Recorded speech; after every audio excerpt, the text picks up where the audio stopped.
Pernahkah kamu merasa hidupmu berubah cuma gara-gara ketemu seseorang di waktu yang nggak terduga? Inilah kisahku. Perkenalkan, namaku adalah Putu.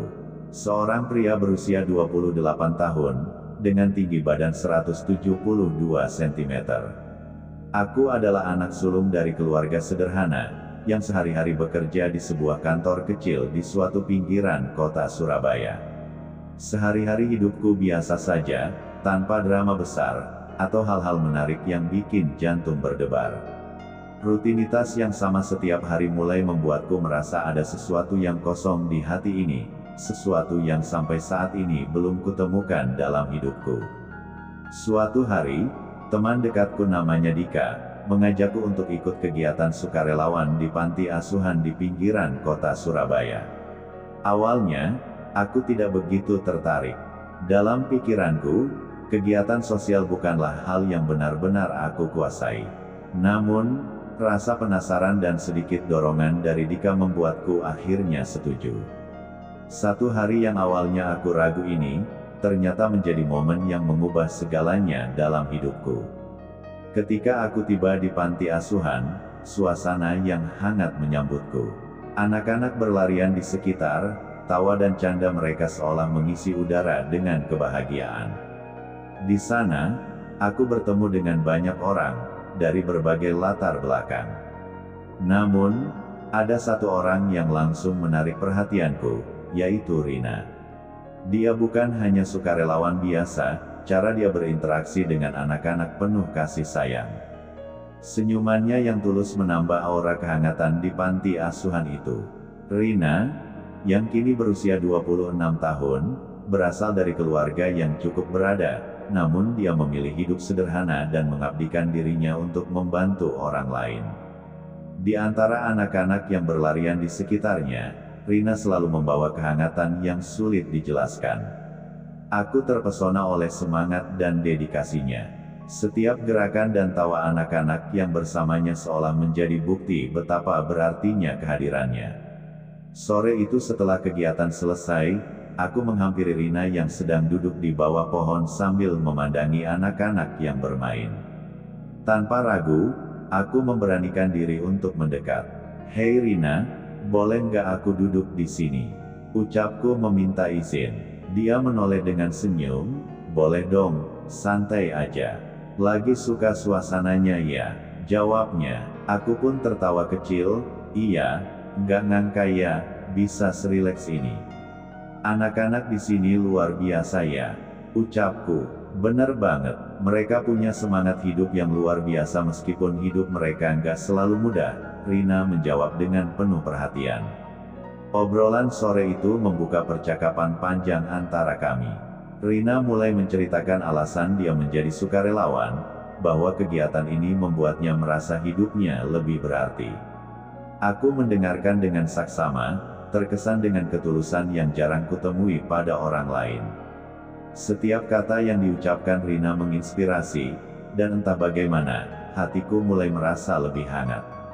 Hari demi hari, kegiatan sukarelawan yang awalnya hanya aku anggap sebagai pengisi waktu, menjadi momen yang aku nantikan. Bukan hanya karena anak-anak, tapi juga karena kehadiran Rina yang membawa kedamaian tersendiri.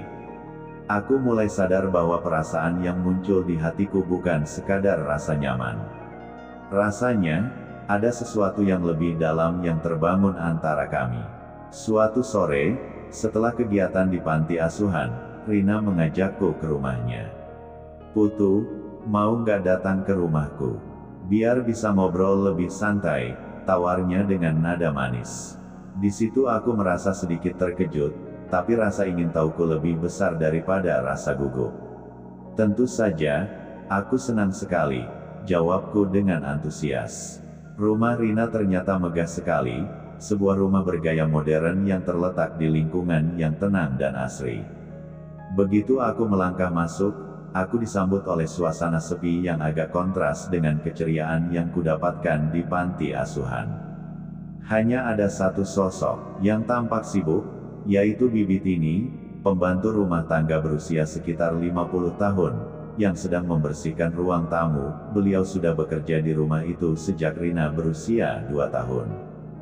Bibi Tini, ini Putu, teman sukarelawan yang aku ceritakan, kata Rina memperkenalkan aku ke Bibi. Bibi Tini tersenyum ramah dan menjawab, senang bertemu denganmu nak. Selamat datang di rumah Rina ya. Setelah berbasa-basi sejenak, Rina mengajakku duduk di ruang tamu yang luas dan elegan. Dindingnya dipenuhi lukisan-lukisan indah, dan pencahayaan lembut membuat suasana semakin nyaman. Kadang, rumah ini terasa sepi, tapi aku suka menghabiskan waktu di sini. Bisa lebih fokus, ucap Rina mengungkapkan. Aku mengangguk, merasakan getaran kesunyian di rumah megah ini. Tapi kadang sepi itu juga bisa bikin kita merasa kesepian, kataku, mencoba menggali lebih dalam. Rina tersenyum, seolah memahami. Iya, itu benar. Tapi, aku percaya bahwa sepi bisa jadi momen untuk merenung dan menemukan diri kita sendiri, jawab Rina. Kami mulai mengobrol tentang banyak hal, tentang hidup, impian, dan harapan. Setiap cerita yang keluar dari mulutnya seolah mengalir dalam harmoni yang indah. Di balik senyumannya yang cerah, aku bisa merasakan kedalaman perasaannya. Bibi Tini masuk ke ruang tamu dengan nampan berisi teh hangat dan kue kering. Silakan Rina, ini camilan buat tamu spesial, katanya Bibi sambil tersenyum. Terima kasih Bibi, jawab Rina. Dia menyuguhkan kue kepadaku, dan kami mulai menikmati camilan sambil terus berbincang. Rina menceritakan tentang masa kecilnya, bagaimana ia tumbuh di lingkungan yang berkecukupan, namun tetap merasa ada sesuatu yang kurang. Aku selalu merasa perlu memberi kembali kepada masyarakat, ujarnya. Aku terpesona mendengarkan cerita Rina. Dia bukan hanya cantik, tetapi juga memiliki hati yang tulus. Rina, kamu benar-benar menginspirasi, kataku dengan tulus. Gak banyak orang yang mau meninggalkan kenyamanan untuk membantu orang lain, ucapku jujur. Terima kasih Putu. Aku percaya setiap orang bisa memberikan dampak, sekecil apapun itu, jawabnya dengan rendah hati. Suasana semakin hangat saat malam menjelang. Rina mengajakku berkeliling rumah, menunjukkan ruangan-ruangan yang ada. Di setiap sudut, ada kenangan dan cerita yang bisa ditangkap. Dia menunjukkan galeri foto keluarga, di mana ia terlihat bahagia bersama orang tuanya dan saudara-saudaranya. Ini foto saat kami pergi liburan di Bali. Rina menunjukkan salah satu foto. Kami selalu berusaha untuk menghabiskan waktu bersama. Malam semakin larut, dan kami kembali ke ruang tamu. Aku merasa ada koneksi yang kuat antara kami, sesuatu yang membuatku merasa nyaman. Rina kemudian duduk di sampingku, menggenggam tanganku.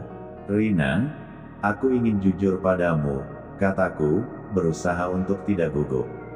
Sejak kenal kamu, hidupku menjadi lebih berarti. Kamu memberiku harapan dan inspirasi, ucapku perlahan. Rina menatapku dengan mata yang bersinar. Aku juga merasakan hal yang sama Putu. Sejak kita bertemu, aku merasa ada seseorang yang mengerti dan menghargai apa yang aku lakukan, jawab Rina. Saat itu, aku merasa dunia seakan berhenti berputar. Dalam momen yang penuh kehangatan itu, aku merasakan hatiku berdegup kencang. Rina perlahan menyandarkan kepalanya di bahuku, dan kami hanya duduk di sana, menikmati kebersamaan yang hangat. Kegelapan malam di luar tak lagi terasa menakutkan. Tak lama kemudian, Bibi Tini kembali ke ruang tamu. Mau makan malam Rina? Tanyanya. Oh, iya Bibi. Putu kamu mau ikut makan sekalian ya? Tanya Rina sambil tersenyum padaku. Tentu, asal sama kamu, jawabku. Merasa bahagia bisa menikmati momen ini lebih lama. Malam itu, kami makan malam dengan hidangan sederhana yang disiapkan oleh Bibi Tini. Suasana makan malam di rumah Rina terasa intim. Bibi Tini bercerita tentang pengalamannya selama berpuluh tahun bekerja di rumah Rina dan betapa ia menyukai anak-anak di panti asuhan. Setelah makan, kami kembali ke ruang tamu. Rina mengeluarkan gitar dari sudut ruangan. Mau dengar aku nyanyi? Tanyanya dengan nada ceria. Iya, pasti. Jawabku antusias. Rina mulai memainkan gitar dan menyanyikan lagu-lagu yang indah. Suara lembutnya menggema di ruang tamu yang sepi, menciptakan suasana magis. Aku terpesona melihatnya menyanyi dengan penuh perasaan. Saat itu, aku tahu, momen ini adalah salah satu yang akan selalu kuingat. Setelah Rina menyelesaikan lagu terakhirnya, suasana di ruang tamu dipenuhi dengan kehangatan. Dia tersenyum dan meletakkan gitarnya, sementara aku masih terpesona dengan bakatnya. Wow, suara kamu luar biasa, Rina. Kenapa kamu tidak pernah memberitahu aku bahwa kamu bisa menyanyi? Ucapku, berusaha mengekspresikan kekagumanku. Ah, itu cuma hobi Putu. Aku lebih suka berbagi momen bahagia dengan anak-anak di panti asuhan, jawab Rina sambil tertawa kecil, tampak sedikit malu. Entah kenapa, aku merasa sepertinya kita sudah saling mengenal jauh sebelum kita bertemu, kataku, berusaha menggali lebih dalam perasaanku. Mungkin ini yang dinamakan chemistry. Rina menatapku, matanya berbinar, mungkin. Aku juga merasa ada koneksi yang kuat di antara kita. Sejak pertama kali kita ngobrol, aku sudah merasakan kenyamanan. Dalam sekejap, suasana menjadi lebih intim. Di dalam hati, aku merasa ingin mengungkapkan semua perasaanku, tetapi keraguan menyergap. Aku memutuskan untuk mengambil langkah maju. Rina, aku menghirup napas dalam-dalam. Aku ingin kamu tahu bahwa aku sangat menghargai kehadiranmu dalam hidupku. Sejak aku mengenalmu, hidupku terasa lebih berarti, dan aku merasa lebih hidup. Dia menatapku dengan serius, seolah menimbang kata-kataku. Putu, aku juga merasakan hal yang sama. Ada sesuatu yang spesial di antara kita, dan aku suka bisa berbagi momen ini denganmu. Dalam keheningan malam, kami saling bertukar pandang. Aku bisa merasakan detak jantungku yang berpacu. Dalam momen tersebut, aku merasakan ada banyak hal yang ingin kukatakan, tetapi kata-kata terasa berat untuk diucapkan. Akhirnya, Rina membuka suara. Aku ingin kita lebih dekat, Putu. Aku menikmati setiap detik yang kita habiskan bersama, dan aku ingin tahu lebih banyak tentangmu. Senyumku mereka. Aku juga, Rina. Setiap momen bersamamu membuatku merasa seperti aku menemukan bagian dari diriku yang hilang. Kami duduk dalam keheningan, saling memahami tanpa perlu banyak kata. Setelah beberapa saat, Rina berdiri dan mengambil minuman dari dapur. Mau teh atau kopi? Tanyanya. Teh saja, terima kasih, jawabku, mengikuti langkahnya ke dapur. Sambil menunggu teh siap, aku melihat keluar jendela. Malam itu sangat indah, dengan bulan purnama yang bersinar cerah, seolah mendukung momen ini. Dalam benakku, aku bersyukur bisa bertemu dengan Rina dan mendapatkan kesempatan untuk berbagi cerita dengannya. Ketika Rina kembali dengan 2 cangkir teh hangat, kami kembali duduk di sofa. Kami mulai mendiskusikan rencana kegiatan sukarelawan berikutnya. Aku berpikir, kita bisa mengajak anak-anak untuk piknik di taman, ucapku. Mereka pasti akan senang. Rina mengangguk, senyum lebar menghiasi wajahnya. Ide yang bagus. Aku juga bisa membawa beberapa permainan untuk mereka. Aku yakin mereka akan sangat senang. Kami mulai merencanakan detailnya, tertawa dan bersemangat saat membayangkan wajah ceria anak-anak. Momen ini seolah membuatku merasa lebih dekat dengan Rina, dan aku menyadari bahwa hubungan kami telah berkembang lebih dari sekadar teman. Ketika pembicaraan kami mulai melambat, Rina tiba-tiba berkata, "Putu, apakah kamu pernah berpikir tentang masa depan? Apa yang ingin kamu lakukan dalam hidup ini?" Pertanyaan itu membuatku terdiam sejenak. Sebenarnya, aku belum memikirkannya dengan serius. Aku hanya menjalani hari-hariku tanpa tujuan yang jelas, aku mengaku. Tapi setelah bertemu denganmu, aku mulai menyadari betapa pentingnya memiliki tujuan dalam hidup. Rina tersenyum, setiap orang memiliki tujuan dan impian mereka sendiri. Aku ingin terus membantu orang lain, dan mungkin suatu saat bisa membuka yayasan untuk mendukung anak-anak yang membutuhkan. Melihat semangatnya, aku merasa termotivasi. Aku ingin menjadi bagian dari perjalanan itu, Rina. Aku ingin berkontribusi dalam cara yang bisa membuat perbedaan. Rina memandangku dengan mata berbinar. Itu sangat berarti, Putu. Aku senang bisa berbagi impian ini denganmu. Setelah berbincang-bincang, waktu berlalu begitu cepat tanpa kami sadari. Bibit ini muncul lagi, mengingatkan kami bahwa sudah larut malam. Rina, sudah saatnya kamu istirahat. Jangan begadang terlalu lama, katanya dengan nada lembut. Kami baru saja berbincang, Bibi, jawab Rina, tampak enggan untuk mengakhiri malam itu. Benar, Bibi, kami masih punya banyak hal untuk dibicarakan, tambahku. Bibi Tini tersenyum dan pergi kembali ke dapur, meninggalkan kami berdua. Rina menatapku, Putu, aku senang bisa menghabiskan waktu denganmu. Rasanya seperti kita sudah berteman lama. Begitu juga aku, Rina. Ini adalah salah satu malam terbaik dalam hidupku, kataku, berusaha jujur. Saat kami bersiap untuk berpisah, Rina berdiri dan mendekat. Putu, terima kasih sudah datang malam ini. Aku merasa kita semakin dekat. Aku tidak bisa menahan senyumku. Aku juga, Rina. Kamu adalah orang yang spesial bagiku.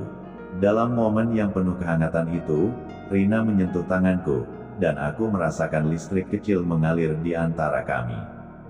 Jangan ragu untuk menghubungiku jika kamu butuh teman, katanya dengan tulus. Dan kamu juga, Rina. Aku ingin kita tetap berkomunikasi. Ini baru awal dari perjalanan kita, balasku. Ketika aku melangkah keluar dari rumah Rina, aku merasa hidupku telah berubah. Momen yang awalnya tak terduga kini menjadi titik balik yang penuh harapan. Aku tahu, pertemuan ini akan mengubah jalan hidupku selamanya. Pesan positif yang dapat kita pelajari dari kisah ini adalah bahwa kebahagiaan yang kita cari tidak selalu datang dari hal-hal besar atau materi yang berlimpah, tetapi dari pertemuan sederhana dengan orang-orang yang tulus. Kebaikan kecil yang kita berikan kepada orang lain, tanpa kita sadari, bisa memberi arti lebih dalam hidup kita. Seperti Rina dan aku, kita bisa menemukan kedamaian dan kebahagiaan dengan saling berbagi kasih, perhatian, dan ketulusan. Maka, jangan pernah ragu untuk terbuka pada kesempatan baru dan orang-orang baru, karena mereka mungkin membawa warna yang selama ini kita cari dalam hidup. Terima kasih sudah menonton video ini. Sampai jumpa selanjutnya di part 2. Bye-bye.